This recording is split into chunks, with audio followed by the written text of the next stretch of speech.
అంటే ఇందులో ముందే సిఐ రావడం వల్ల కర్లా రాజేష్ చనిపోతాడనే విషయం తెలిసి లేని అనారోగ్య సమస్యలు ఇక్కడ రాయించిపోయారు. నంబర్ చనిపోయిన తర్వాత దీన్ని మొత్తం కనుమరుగు చేయడానికి జరిగిన ప్రయత్నంలో వాళ్ళు ఇష్టమున్న వ్యక్తితోటి చేయించుకున్నారు.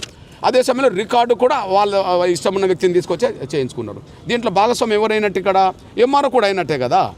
అంటే ఇప్పుడు డాక్టర్లది ఉన్నది ఇక్కడ పొరపాటు, పోలీసు వాళ్ళు చెప్పినట్టుగా ఉన్నారు అనడానికి ఇది సాక్ష్యంగా నిలబడ్డది. వీళ్ళకి ఏ హిస్టరీ తీసుకోవాలా? సూర్యాపేట నుండి వచ్చింది కదా ఇక్కడికి, సూర్యాపేట ఆసుపత్రి వైద్యులు చెప్పి పంపిండు కదా ఇక్కడ రికార్డు పరంగా. అది కదా చూసుకోవాల్సింది. లేదా హుజూర్నగర్ డాక్టర్లు పంపిండు కదా ఇక్కడ రిపోర్టు, అది కదా చూపించుకోవాల్సింది. అది చూడలేదు కదా, మళ్ళీ కొత్తగా రాయించుకున్నారు కదా. అంటే పోలీసు వాళ్ళు చెప్పినట్టే డాక్టర్లు విన్నారు, పోలీసు వాళ్ళు చెప్పినట్టుగానే ఎంఆర్ఓ విన్నాడు, పోలీసు వాళ్ళు చెప్పినట్టుగా పై అధికారులు ఇప్పుడు వింటున్నారు. ఇదంతా రాజకీయ నాయకులు నడిపిస్తున్నారు. ఈ రాజకీయ నాయకుల్లో ప్రధానంగా ఉత్తమ్ కుమార్ రెడ్డి గారి భార్య పద్మావతి రెడ్డి, తర్వాత ఉత్తమ్ కుమార్ రెడ్డి గారు కూడా ఇంట్లో వస్తారు.